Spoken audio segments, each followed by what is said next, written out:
I want you to think about a world suddenly turned upside down. On March 11th, 2011, that's exactly what happened to millions of people in Japan.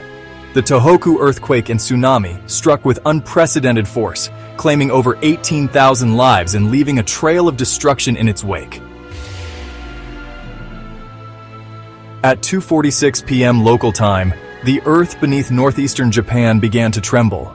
But this wasn't your average earthquake. This was a monster, a 9.0 magnitude behemoth that would shake the country to its core.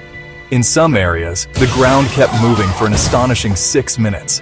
The shaking was so intense that it was felt as far away as China and Russia. Within 20 minutes of the initial quake, the first wave hit Japan's coastline. These monstrous waves didn't just stop at the shoreline. They traveled several kilometers inland, sweeping away entire towns and cities as if they were made of cardboard. The destruction was almost beyond comprehension. Over 123,000 homes and businesses were obliterated, leaving thousands displaced and injured. The tsunami alone caused an estimated $300 billion in damages, making it the costliest natural disaster in history.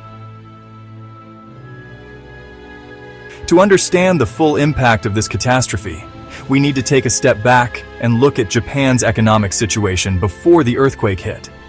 Japan was already walking a tightrope, dealing with what economists call the lost decade, a period of economic stagnation following the 1990s asset bubble burst. Manufacturing wasn't far behind, with major industries like automotive, electronics, and machinery leading the charge in exports. But something crucial to note: Japan was heavily reliant on nuclear power and imported fossil fuels for energy. This dependency would soon come back to haunt them in a big way. As if the earthquake and tsunami weren't enough, Japan was about to face a crisis of nuclear proportions. Quite literally. The Fukushima Daiichi nuclear power plant, unable to withstand the tsunami's onslaught, suffered a catastrophic meltdown. Now, you might be thinking, wait, wasn't Japan prepared for this kind of thing? And you'd be right to ask that. Japan was known for its advanced disaster preparedness. They had strict building codes, early warning systems, and even regular earthquake drills in schools. But the scale of this disaster was beyond anything they had anticipated. The meltdown forced the evacuation of over 100,000 people and sparked a global debate on nuclear safety. While the World Nuclear Association claims no deaths were directly attributed to radiation exposure, the long-term health impacts remain a subject of heated controversy. The earthquake and tsunami were like a 1-2 punch to Japan's economy, but the Fukushima disaster was the knockout blow.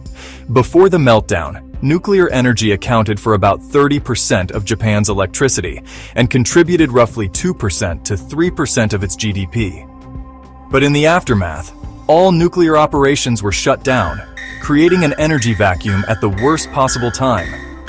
This decision had far-reaching consequences. Japan was forced to rely more heavily on imported fossil fuels, leading to rising energy costs and a trade deficit. Consumer and business confidence plummeted, causing economic deflation. People delayed purchases, businesses reduced output, and the country found itself in an energy crisis that compounded the already monumental task of rebuilding. Now you might be thinking, okay, this is bad for Japan, but how does it affect me? Well, in our interconnected world, a disaster of this scale doesn't stay contained. The earthquake and tsunami caused significant disruptions to global supply chains, sending shockwaves through various industries worldwide. Hitachi, which produced 60% of the world's airflow sensors, had to shut down operations. This forced General Motors to halt production in Louisiana and led Peugeot Citroën to cut production in Europe. Two Japanese plants that supplied 25% of the world's silicon wafers for computer chips were closed. Renesas Electronics, responsible for 30% of the world's microcontrollers, suspended production at one of its plants. The ripple effects were felt in industries ranging from automotive to electronics, highlighting just how interconnected our global economy really is. In the wake of the Fukushima disaster, Japan found itself at an energy crossroads. The country, understandably wary of nuclear power given its history, chose to distance itself from this energy source. But this decision came with its own set of challenges. Japan's GDP, which had been on an upward trajectory before the disaster, hitting $6.27 trillion USD in 2012, has since struggled to return to pre-2011 levels. The shutdown of nuclear plants led to a more expensive and less diversified energy supply. Japan became more reliant on costly fossil fuel imports, resulting in rising energy costs and a persistent trade deficit. This energy crisis compounded the economic challenges of rebuilding, creating a perfect storm of economic headwinds that Japan is still navigating today. In the face of overwhelming devastation, Japan's resilience shone through. The country embarked on a massive reconstruction effort, pouring resources into rebuilding infrastructure, homes, and businesses. This silver lining created opportunities for certain sectors. Construction companies like Kajima and Shimizu Corporation thrived.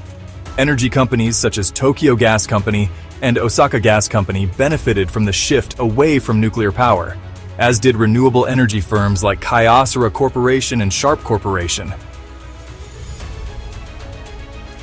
The 2011 Tōhoku disaster serves as a stark reminder of how deeply one catastrophic event can affect not just a single country, but the entire world. It highlighted the vulnerabilities in our global supply chains and the far-reaching consequences of energy policy decisions. As we move forward, the lessons learned from this disaster continue to shape discussions about disaster preparedness, energy security, and economic resilience in an increasingly interconnected world.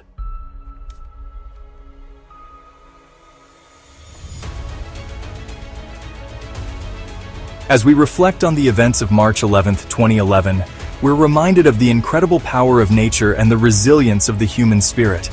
The Tōhoku Earthquake and Tsunami changed Japan and the world forever. But from this tragedy, we've gained valuable insights that continue to shape our approach to disaster preparedness, economic planning, and global cooperation.